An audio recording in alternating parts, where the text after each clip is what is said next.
from an introduction standpoint, as you can see in the kitchen, that's Jim Churches. Jim is the corporate senior executive chef for Land O'Lakes. Sarah Maki will be with him as well. She's a senior marketing manager for Land O'Lakes. Renee Marquis will be in another part of the kitchen. We've got several stations in the kitchen for demos today, which is really going to be cool. He's a corporate executive chef for Land O'Lakes. And then we have Olivia Barry, who's the associate marketing manager for Land O'Lakes. Amanda Torgerson, who is with us, you can see her. She is the associate director of Data Central. And then we also have Vanessa Marquis, who's a corporate executive chef. She's also one of our board members for the GCIA, and she's the director of culinary innovation for FSC Franchise Company, which is Beef O'Brady's, Brass Tap, and Nuke's Eatery. So a lot going on here today. It's going to be a really fun session. Chef Jim Churches here with Land O'Lakes. We are in the beautiful space today of Eaton Marketing in Clearwater, Florida. So big shout out to them and thank you for letting us use this space today. As Kevin said, we have Renee Marquis here and we also have Vanessa Marquis here as well. And I'll kick it on over to Sarah. Thanks. Great to see everybody. We just wanted to say how grateful we are to be sponsors of the GCIA and how excited we are to have this opportunity to present to you.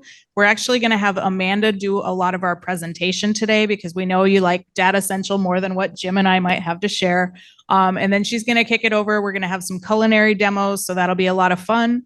And then we'll talk to you a little bit about a new product that we are launching that we are unbelievably excited about. So get ready, chime in with questions. We're really, really grateful to be here. Thank you. We're going to get started with some culinary trends. We really wanted to focus into the world of sauces just to get everyone in the headspace, start thinking about this category and what you have on your menu today and how we can move forward and innovate.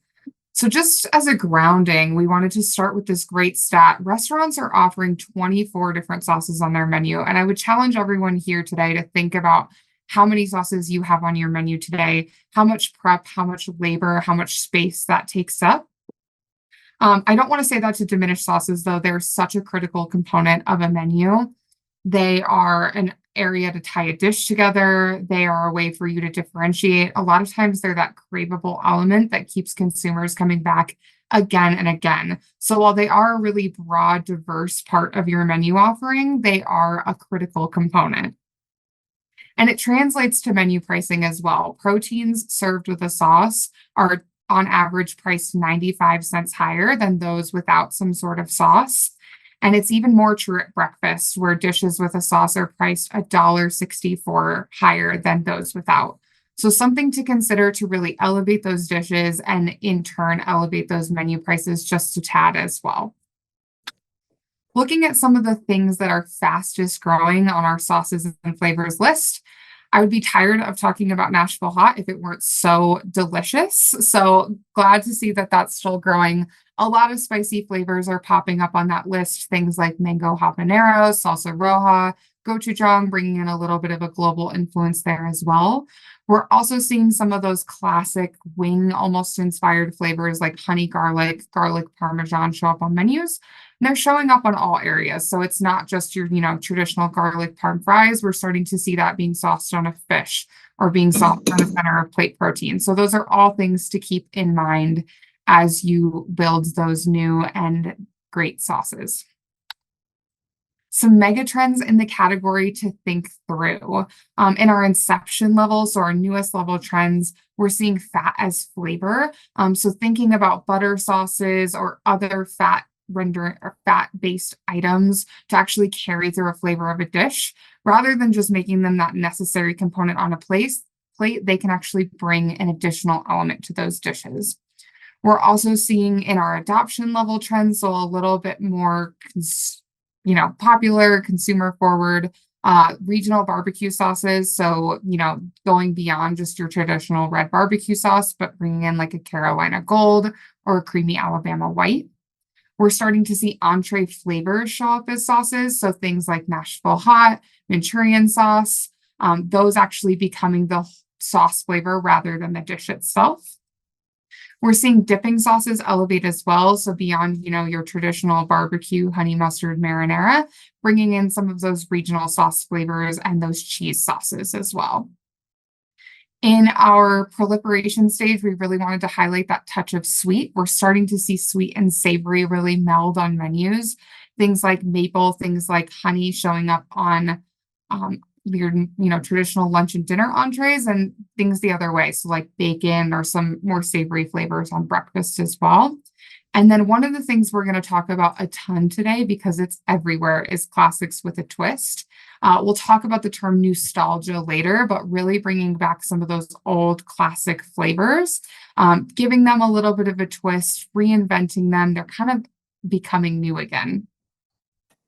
Here are some specific sauces we wanted to call out that we're seeing really have some traction on menu. So lemon caper growing 38% on fish entrees in the past 4 years. Kind of one of those traditional old sauces that's just, it's a classic for a reason. And the younger generations are really starting to appreciate the value of that sauce. We see a similar profile show up in chicken dishes. White wine lemon growing 21% on chicken entrees in the past 4 years. You've got a great example here of chicken Vesuvio. We're seeing this on breakfast as well. So brown butter growing 21% on breakfast starch dishes in the past 4 years to bring in kind of that warm, delicious, fatty flavor. In pasta, we see shrimp Alfredo making a resurgence. It's up 388% on pasta entrees in the past 4 years, bringing in a beautiful, fresh seafood protein and pairing it with that delicious creamy sauce. And on vegetables, things are heating up. We've got hot sauce up 45% on vegetable entrees in the past 4 years, kind of bringing that heat in a couple of different categories we might not normally see it. And here to kind of round this section out is just our menu adoption cycle curve of savory flavors and sauces. You'll see kind of in the inception levels, things like Beurre Blanc, things like Bordelaise and Mornay and Au Poivre coming back into fashion. And Jim, I know you had a comment on this as well. Oh, yeah. So the funny thing that I'm seeing looking at this chart is a lot of the sauces, and this kind of dates myself, that when in culinary school back in the 90s and in a lot of sauces in the 90s were very much commonplace, right? So you're starting to see that in the inception and adoption stage, which I think is hysterical because it's already run the full cycle. Like fashion, like bell bottoms are back in style, right? So these are the new. So yeah. So it's I think it's kind of interesting to look at a lot of these sauces and how they're coming back and back into style. So Jim, that's a great point. It really is. I mean, everything's full cycle, right? And it's hilarious to see those kind of things. And, it's kind of cool too. And, you can talk about it maybe a little more, Amanda, is like the new things that are coming around and what really is trending up, which we can see on the right side of the slide that you have. But it's kind of interesting to see because a lot of those too are pretty classic ingredients, right? Right. Yeah, definitely. And I think there's a really great opportunity for chefs too to do some pairing across the space. So like to take something like gochujang and pair it with something more familiar. And whether that is something kind of inception level, like a beurre blanc or a béarnaise, or whether it's something like gravy or just like a garlic sauce, you have the ability to kind of pair within to make something totally new. Cool.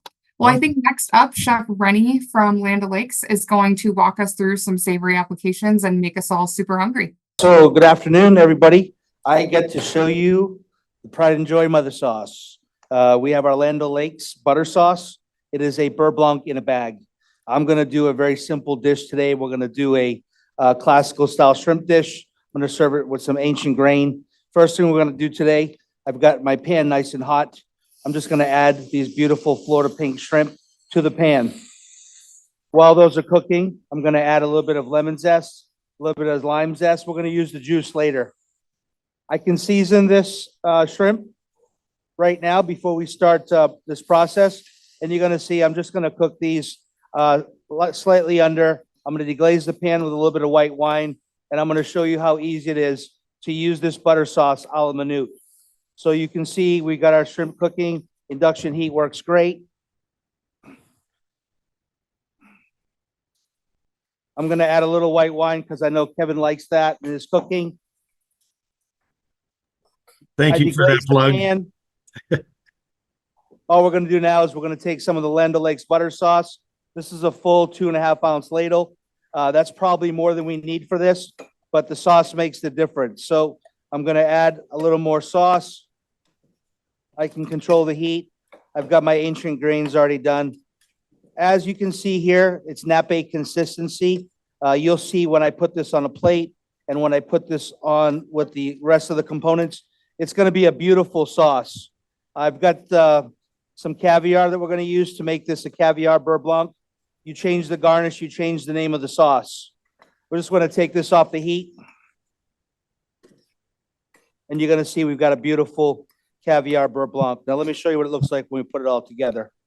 Hey, Randy, what kind of caviar did you use on that? Now, chef, a typical beurre blanc, you can't really throw in the pan like that, can you? You cannot. Break, Usually right? you have to make the reduction so it doesn't break. But the benefits of this butter sauce is the fact that you can do what I just did. And a lot of people, that takes the mystery out of how we're doing and how we're plating it. So for me, you can see that this sauce consistency, not only is it nappe, coats the back of the spoon, it coats the back of the shrimp. It's actually the star of the dish. So we put these shrimp on. And again, I got a nice canvas to work with. I can put the shrimp on the plate. All the shrimp going in the same direction. And then you see, we put this sauce on here. Chef, what caviar did you use in that sauce? You can use the most expensive caviar in the whole wide world, or you can use the least expensive caviar. The fact that we have caviar in a butter sauce really goes a long way. If you wanted to use salmon caviar, you could, because it has a nice pink color to it. But for me, it's really about just getting the customer the opportunity to taste caviar. A lot of people say you can't cook with caviar, but as you can see here, you surely can.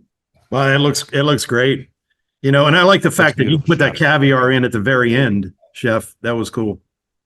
We're Okay. moving to the sweet side now. Okay. That looked absolutely delicious. Everything great rounds out with dessert. So we wanted to talk about some sweet breakfast, and also these are kind of like dessert, and it's just sweet inspired flavors. What we're seeing here is a lot of elements of cream across the spectrum. So things like chantilly cream, creme brulee, creme anglaise, and our really next level trends. You could bring that in with mascarpone or honey butter in adoption. Things like cookies and cream, cinnamon roll in proliferation, and then things like cream cheese, whipped cream, our classic ubiquitous flavors. So those are all going to be great vessels. We're also seeing tons of great fruits. We'll always see those kind of at breakfast and then desserts.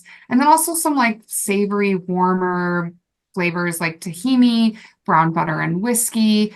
Just getting kind of that heat or that smoky flavor or that warmth there. And I think next up, we have Chef Vanessa. I want to show a little something that we have at the Brass Tap Brunch.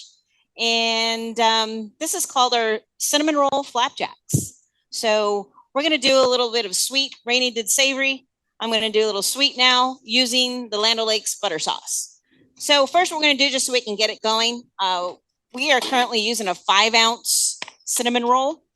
Today here, these work just fine. These are actually what you see in the grocery store, the grands, just so you get an idea of it. So I'm just going to start off and get my pan hot. I'm going to get butter in, of course. Make it all even more healthier for you. And what kind of butter are you using? This would be Land O'Lakes. Land O'Lakes butter. That's good. Okay. Unsalted, I would imagine. I like it. Right, so I'm just going to go ahead and put 2 in, just down, right? Maybe leave about 2 inches apart, depending on the size you have. And then what I'm using is actually a steak weight. So the steak weight, obviously, we want it to be like a flapjack. So I just went ahead and put a little pan spray on it. I'm going to go ahead and just push these down, give them a nice press to where they're about, I don't know, 1/4 of an inch or so. And we're just going to let those go. So now I'm going to go ahead and move on to the butter sauce. I'm going to make a maple butter sauce. Absolutely delicious. We currently at the Brass Tap just did maple syrup and donut glaze, but this has come into my life and this is pretty amazing.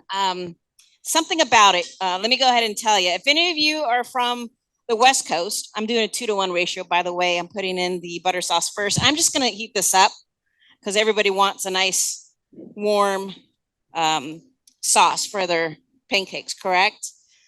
All right. I know I do. Yeah, right. So as that gets going, I wanted to share this with you. Something, if you're on the West Coast, is anybody familiar with See's Candies? Well, growing up, I went to See's Candies. They had that big white box. You either see it at the mall, you see it at the airport, wherever you're at. It is just absolutely delicious. I'm going to turn this down a bit. This whole concept of smushing the cinnamon rolls just has my fat kid senses in overload right now. So I gotta just speak to that real quick because you're definitely speaking to fat kid heart. So I'm going to go ahead and put the steak weight right back on. And those are going to go for about another 2 minutes. So something about this sauce I wanted to tell you about is back to See's Candies. So when you go in there and you get See's Candy, you always get the chocolate. Well, one thing I always went to is for 25 cents. That dates me how old I am. 25 cents, I'd go grab and run over and get, we had an option of chocolate, butterscotch, or caramel sauce. Lollipop. And I would always get either the butterscotch or the caramel sauce. So that brings back memories to me. I want to show you this here. This is when it's chilled.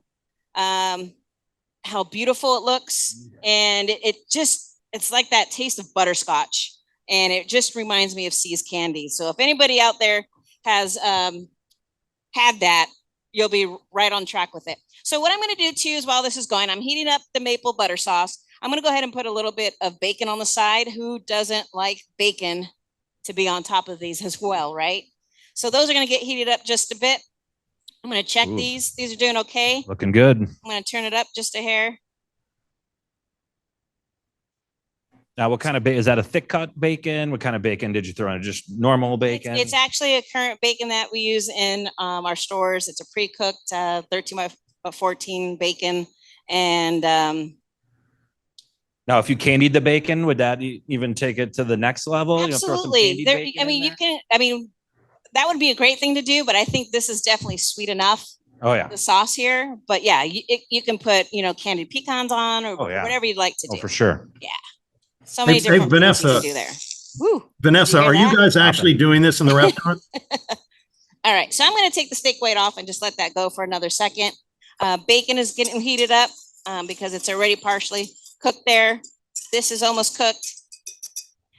It is decadent to me. I think you can actually make this into, if you got the idea of the maple and the butter sauce, you can actually think of it as being for dessert that you can add. So it can go different ways. As you saw, Chef Rainey did the savory, and we're about ready to do these here. All right, let me check to see how these are doing. All right, it's the skillet. So I'm gonna go ahead and pull these off. We're gonna get maple butter sauce. Woo. Yeah, woo-woo. Looking beautiful. I'm just set it here. I'm smelling butter and maple right now, and that's just Right, it's delicious. Okay, now for plating. All right, so as of right now, I'm gonna take these off. These are slightly under and because of time frame, and I'm gonna go ahead and just show you the process because of the time frame we have. So now I'm gonna do is, where's my eyesight? Okay. Trying to see where the camera was. I'm gonna move this out of the way a bit. put it out here. I'll take that from Okay. the chef. Oh, don't take that all the way. I'll hold it. We grab the items here. Thank you. All right, so let's try that again. So this sauce, it's beautiful. We're just gonna put this right across. Stands out. We're gonna put some bacon, Oh, lots of it, because who doesn't love bacon? And I've got some fresh strawberries. I didn't macerate these or anything, so these are just gonna be fresh. We actually realized a lot of people just wanted them fresh. We tried them both ways, but it's completely up to you. And a little bit of blueberry. All right. oh, it looks delicious. It Delicious. is totally delish. So we're just gonna set this aside. Here you go. I don't know if you could see that. It looks awesome. All right, and it's bon appetit. Bon Thanks, appetit. everyone. hello again, everybody. And once Olivia and I talk a little bit, we're going to go over and sample what Rennie and Vanessa put together while you guys learn about other trends from Amanda. So I just want to speak real quickly to this group, just to make sure everybody knows what we can do in terms of being a partner, right? So we have Jim and his team that are always happy to come out and do culinary ideations. And then back at headquarters where Olivia and I work, we have a team of accredited chefs, food scientists, dietitians. We have the coolest R&D lab you could ever imagine. We have a pilot plant on site, a full food service kitchen. And then there's my team that's more kind of marketing roles. We have a sales team. So we're always happy to help, whether it's market insights or contacts with Data Essential or any of the other partners out there. We really want to make sure you all know that we value your business and the relationships, and we really want to help grow your businesses. So we're grateful for the partnership and just wanted to share some of kind of what we have to offer. The other piece I wanted to talk about, and it's been really interesting to me in the food service industry, when we're at shows, we still have people come up to us and they're like, oh, I know you guys, I love your butter. And I'm like, please don't ask me for butter anymore. I mean, yes, we will sell butter, but what we really are excited about is our line of products that we call Performance Dairy. And what gives them that name is because they are going to perform no matter who's cooking, no matter what you're doing to them. They're going to be consistent every time, right? So we've really seen a lot of growth and popularity with our products that are labor saving, whether it's shredding our famous loaves or turning them into a sauce that's ready to go. We have extremely versatile products, right? Our extra melt sauce you have as a blank canvas. Other cool things about our portfolio, it's really good for takeout and delivery because most of our products can be chilled, heated, reheated. So they give that patron a really nice experience no matter what. And that is kind of what we're known and trusted for. So we really appreciate the opportunity to kind of always talk about our full portfolio of products.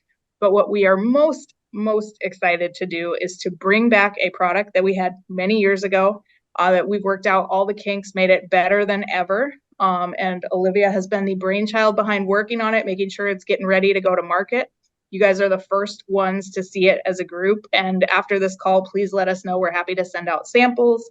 Jim can answer questions, everything like that. But I'm going to kick it to Olivia to talk to you about this amazing product. Yeah, so super excited to be bringing back butter sauce.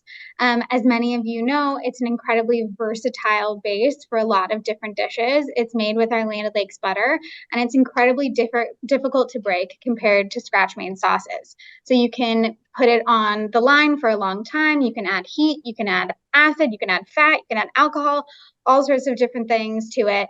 And the product can be cooked and chilled and reheated without breaking, which we're super excited about. So, you know, as you're developing sauces and you're having to pitch things because they can't be reheated, and butter is a really tricky thing to have in a lot of sauces, we hopefully have mitigated that concern for you.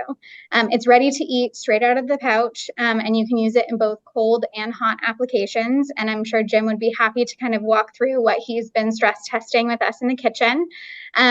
Lots of cool things. You could do anything from a buttercream icing to a hollandaise to a beurre blanc, pretty much anything that your heart can imagine. And so that versatile flavor profile really does offer limitless customization.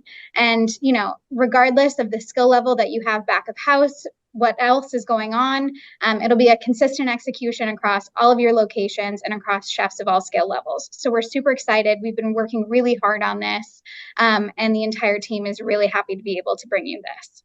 Like you say, you've been working on this for a long time. How long was the process to actually get to this stage? We need another webinar for that. I've been working on this for about a year and 5 months. So we're really happy to be able to bring it to everyone, and get it to the point where we're ready to share it with the crowd. But it's been a labor of love, and I know so many people have been so excited about it in the past and have wanted us to bring it back. And we've, as Sarah mentioned, worked out a lot of the kinks that we had previously, and we're so thrilled to be able to bring this back to market. Well, congratulations. So my segment, Will It Break? Pretty excited about this because I feel this butter sauce breaks a lot of culinary rules or fixes a lot of culinary wrongs. So right in front of me, this dish here is a sauce with cooked, reduced down heavy cream with lemon added to it. And it's really kind of hard to see, but the sauce is broken. There's pieces all over. It's kind of separated, not very pleasant on the plate. And during the middle of a rush, you don't want your sauces to break. So we're going to do two things. And dairy doesn't like acid, and dairy doesn't like alcohol. So if you add that to it, usually it breaks. So what we're going to do here is we're going to add an obscene amount of lemon juice to, I mean, this is a 8-ounce bottle of lemon juice. So we're just going to go ahead and, I mean, we're going to add the whole thing. This thing is not going to be palatable. I mean, I guess we put enough sugar in it, it will be. But what I like about this is you mix it all up in a cold state.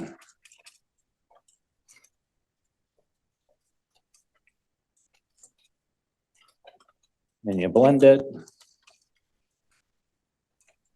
And it's beautiful. That's amazing. Sometimes it'll tighten up on you. The acid will hit the proteins and start a cold. It kind of takes the butter and kind of turns it into almost a frosting like consistency. In a cold state, it'll do that. But then as soon as you add heat to it, then it melts right down and it's beautiful. Okay. Same thing. Right here we have our butter sauce and then some good old fashioned Jack Daniels. So we're just going to go ahead and throw that in there and mix it up. Keep adding more, adding more, and why not a little bit more? So I'm getting a lot of that Kentucky smell coming here, but the sauce did not break. So it's important when you're, in the middle of a rush and you have a significant amount of your sauces already done, and then you run out, you can make a beurre blanc, you can make whatever you want to do on the fly with the butter sauce, and it won't break. You can boil it. Chef Rennie boiled it earlier. You can really do a lot of things that you really should not be doing with a beurre blanc or a butter sauce. It holds, you can reheat. So if you have a quart of your beurre blanc left over at the end of the night, you can chill it down and then reheat it the next day. You can make a hollandaise or béarnaise ahead of time. That's unheard of, right, Chef? I mean, you don't really see a lot of that, but you can make hollandaise and béarnaise, cool it down, and then gently reheat it the next day. Especially if you're cryovacking your sauces in just a warm water bath, just bring that up, and then you're good to go. It comes in a cryovac quality bag already, so it could go sous vide, it could go in an Alto Sham, it could go in a hot box. I've used it in a couple applications already where we put it straight into a shaping dish and brought it up to temperature that way, and it just stayed in the shaping dish. As a matter of fact, when I was done, I let it stay in the shaping dish for another 8 hours. The way that it goes in is the way that it comes out. It's a high quality product. Yep. The other thing is we had this product before. This new relaunch, the only difference in the product is this is ready to eat now. So it's RTE. You don't have to bring it up to 165. Oh, we're over here now. Over 165 degrees to reheat. You could just right out of the bag, powdered sugar, vanilla, and boom, you've got a little impromptu creme anglaise. So it's a mother sauce. I mean, if we add mustard to this, we got a mustard butter sauce. If we add bourbon and mustard to it, we have a bourbon and mustard sauce. The savory applications, you could literally take jams and jellies and preserves and fold it right in there and have another delicious dessert sauce. That's right. This whole demo is just taking me through all the stages, and Jim even ended with some whiskey. So I'm ready for a drink. But we'll finish you off with some great trends, just to wrap everything up and give you some things to think about as you are thinking about all of these new great sauces that you could potentially imagine. One of our key trends for 2024 is the idea of new European. So European cuisine, very familiar to US consumers. kind of a stagnant category for the past couple of years. We're seeing it start to have a bit of a resurgence, and it's getting kind of new and imagined. So 95% of consumers are familiar with Italian cuisine. We all know it. We all love it. But we're seeing it start to have a new life. So some enterprising chefs are taking those lesser known regional Italian dishes and kind of bringing them to the forefront to make something a little bit different. Think something like Roman style pizza, just getting a little more hyper regional in their focus. We're also seeing fun pasta shapes come to the forefront.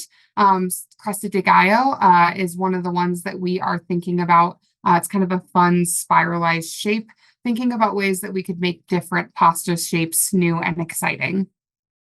We're also seeing a lot of mashups happening. We see that across categories.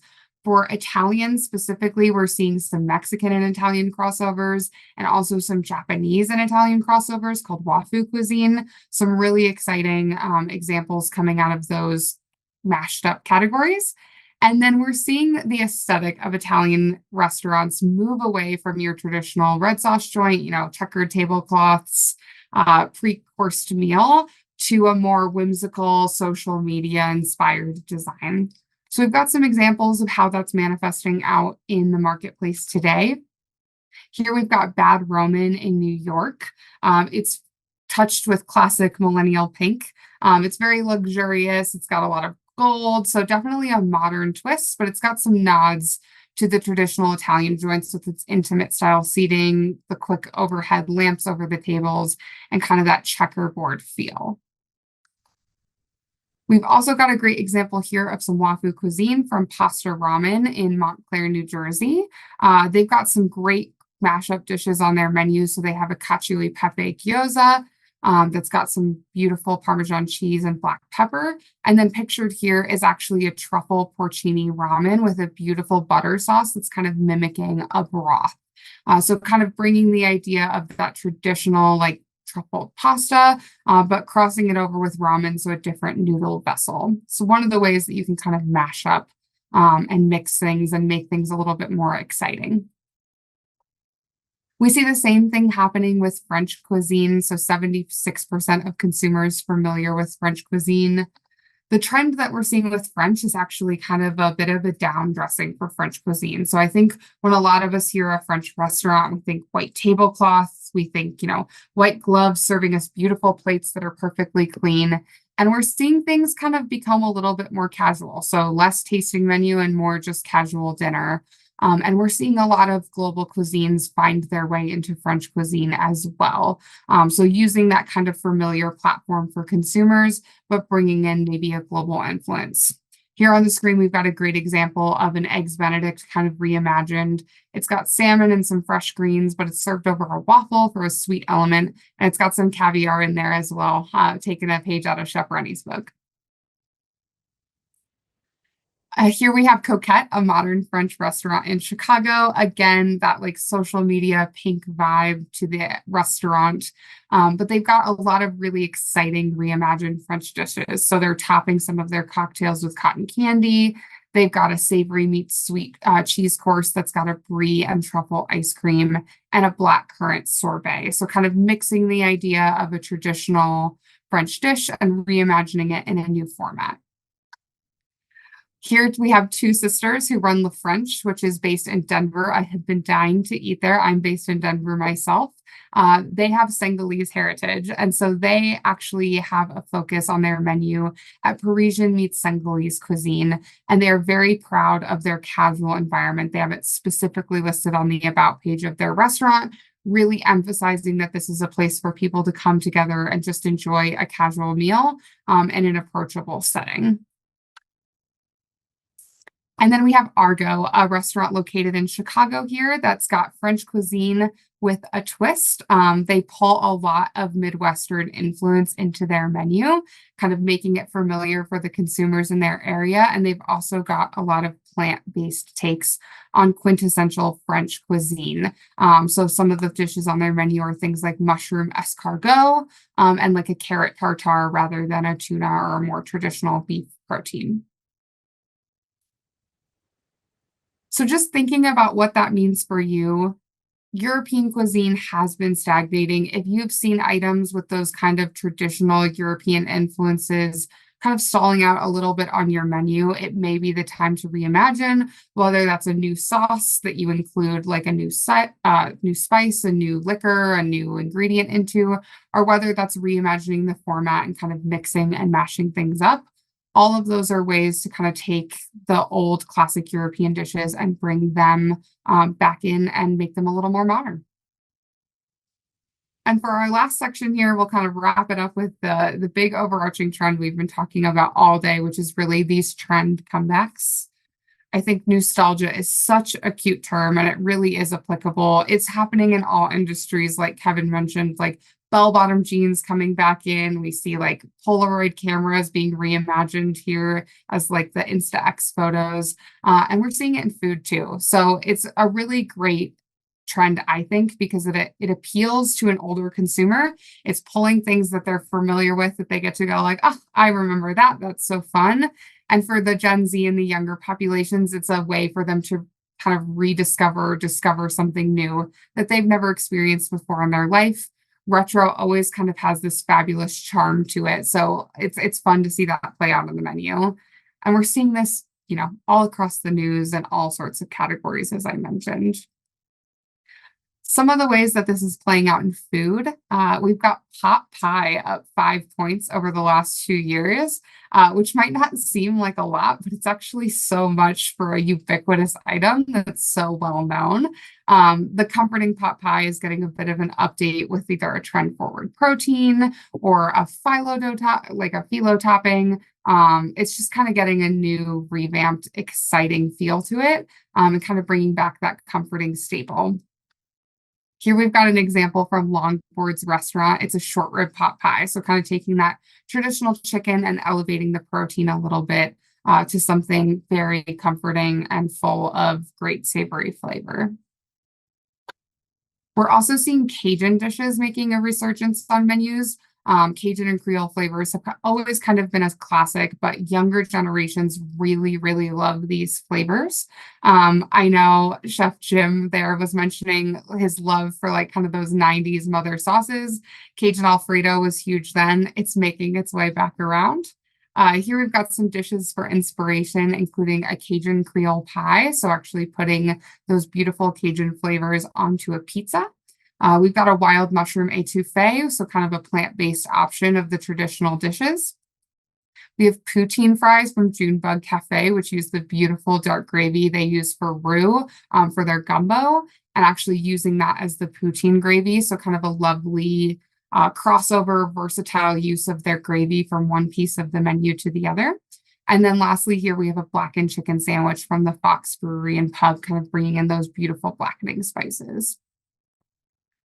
Our last savory example here is steak frites, traditionally served with béarnaise or another mother sauce. It's definitely growing on menus. We see it up 6 points for consumers' affinity in the past 2 years, and it's up 12% on menus in the past 4. This is typically a cheaper option. It's a little bit less steak in a menu, so it makes it a little more economically palatable for consumers. And it provides a way to indulge because 22% of consumers say they are substituting lower priced proteins when they're at the grocery store to help save money overall. So they may be looking for a treat when they're away from home. And this is a great way to kind of bring that in with a traditional, classic, delicious dish of steak and fries with a beautiful creamy sauce. And then lastly here, we thought it very applicable to finish with dessert. So mixed desserts platters are up 37% on menus in the past year. These samplers allow consumers to kind of get a little taste at the end of the meal. You can serve it as a platter. You can allow them to be served one at a time, just to help drive up those check averages and let people get a little sweet bite at the end of their dinner. Here we've got an example from Holy Indian Kitchen in Florida. They've got a beautiful selection of Indian desserts, including that delicious looking mango cheesecake. So that's all for me. I think I'm going to hand it back over to Jim and Sarah to round us out. Cool. Thank you so much, Amanda. I'm guessing everybody's starving now and maybe jealous that we're going to go have dinner and dessert a la Rennie and Vanessa. Yes. So we thought, and Kevin, please chime in, but we thought we'd close out just with a huge thank you. And also just kind of a reminder, we're happy to get you samples of anything. Jim's happy to come work in your kitchens. And we are just really grateful for the partnership, the friendships, the learning. I mean, Amanda, thank you so much. Those trends are amazing. We were like, can you help us showcase why sauces are so important? And I'm the money girl, so looking at those check averages and knowing that the sauce is the magic of your dish, that's it for me. But we'd love to kind of help work through all of that and help improve how kitchens are working. We know dairy can be a pain, but hopefully not if you're working with us. Right. And, I want to get the t-shirts made. Burr Revolution, butter sauce is going to be taken over. So that's all that's going to consume myself and my team's world in the rest of 24 and 25. But really want to help menus grow and get to do some pretty cool things using the butter sauce. So. And cheese too. We're happy to help with cheese, anchor cream, you name it. But butter is really kind of everybody's baby here that we're really excited about. This is a question for the chefs, maybe. It's like there was a lot that you said, Amanda, in your presentation that I really kind of looked at things like, floral examples, in sauces or cooling, creamy sauces, putting in cucumber or whatever. So, I mean, I'll look to the chefs. What are you guys seeing out there? Because I know you're working with a lot of different restaurant groups and, throughout the country. What are you seeing as some good, best examples in that area? So Kevin, I've seen a lot in the last couple of months from Indian flavors, and then we've got the classical Italian flavors. This butter sauce, if you truly turn it into a scampi, you think about how long it takes to make a scampi. If you just use this with some lemon juice and white wine, and you add a little Parmesan cheese, it's not only good for the seafood, it's good for the pasta. But a lot of the restaurants that are coming back into the spring and summer seasonings along the beach, especially here in Florida and in North Carolina and South Carolina, a lot of them are using these citrus butter sauces. They're using them with fried green tomatoes. I've actually seen some with spicy chicken. So you said cooling. So you remember that hot chicken sandwich I had in Nashville? Yeah. If I had a glass of this to drink after, it would have been so much better for my. That's too funny. Hey, thanks for the shout out about the wine that, in the dish you did. But what was funny, I don't know if you saw in the chat or not, but somebody said, oh, that wine, the cupcake would not live up to Kevin's standards. Yeah. So the other thing, Kevin, the Asian flavors are definitely, they don't use a lot of butter and they don't use a lot of cream. But, something that I just did during Lent for our family, Vanessa loves teriyaki. So I literally took the butter sauce and added teriyaki sauce to the butter sauce. And I had a teriyaki butter sauce. It was great on salmon for Lent. So that's awesome. It's a mother sauce. Yeah. You change the garnish, you change the ingredients, and you change the sauce. Just like we learned from bechamel and velouté and espagnole and tomato sauce. Yeah. Yeah, that's awesome. So, I mean, other things to think about too with regard to your other products that you have.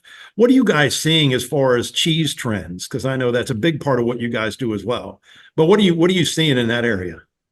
Dipping. Everyone is moving to, and from, smothered is very big, but having it on the side, doing dipping and dipping all sorts of different things into cheese. From the basic, there's a good pocket in the Midwest that everything is beer cheese. But then, that could, run the gamut on, adding higher end cheeses into your, like a Gruyere cheese in there. Chef Rennie made an awesome mustard cheese sauce. So, you take, a pretzel that you get at a ball game and you usually have mustard or cheese. Well, he mixed it together and made an awesome mustard cheese sauce. So yeah, we just came back from bar and restaurant where we were doing a birria cheese sauce with kind of as a mix in, and it gives that foot in the familiar, and you can add anything trending there. And people were just so excited to try something new and different. So it's been really fun to see where we can take these products. And then that's really cool. Now the birria queso and turning that into a cheesesteak. So you're taking the classical Philly cheesesteak and kind of chaos cooking and mashing it with the with the birria queso and Called fusion, chef, fusion. no, fusion's old. Chaos cooking is new. That's the new term. I actually like that term better because everybody, of course, we all went through that whole confusion thing, right? Yeah, And it yeah. became kind of a negative term, but I like chaos. Chaos is good. If you've seen Rennie in a kitchen, Rennie does not like chaos. Everything's perfect and clean. That makes sense. You remember that joke I made, Kevin? Mise en place is how I like it. And when we see our competitors, it's mise all over the place. Not my style. That's awesome. That's awesome. Well, thanks again so much. Before we go to, we're going to do a closing video here. Before we go to that, any final thoughts you guys have, Amanda or any of the chefs or Olivia, anything you want to close with? I have one quick thing, and they weren't in the room. I want to thank Rennie and Vanessa Marquis for their help today with the demo. Big shout out to Vanessa for taking off of work early and coming and helping out. You didn't have a choice. Yeah. She was voluntold to come today. Thank you to the Marquis. Yeah, it was awesome. Amanda, anything you want to share? I would just encourage everyone to remember, those lift and check averages and take that away as like it truly sometimes feels like a side part of your menu, but it is really that critical component. It's kind of that last finishing piece. So excited to see what everyone does. And I'll see it pop up in our data in a year or two. Because I know there's a lot of trends that come out of this group. So excited to see what happens. Awesome. And Olivia, any final comments? No, just super happy to be here, and thank you all so much for tuning in. We're super excited about this, and thank you to the chefs for highlighting all of the hard work that we've put in. We're again very thrilled.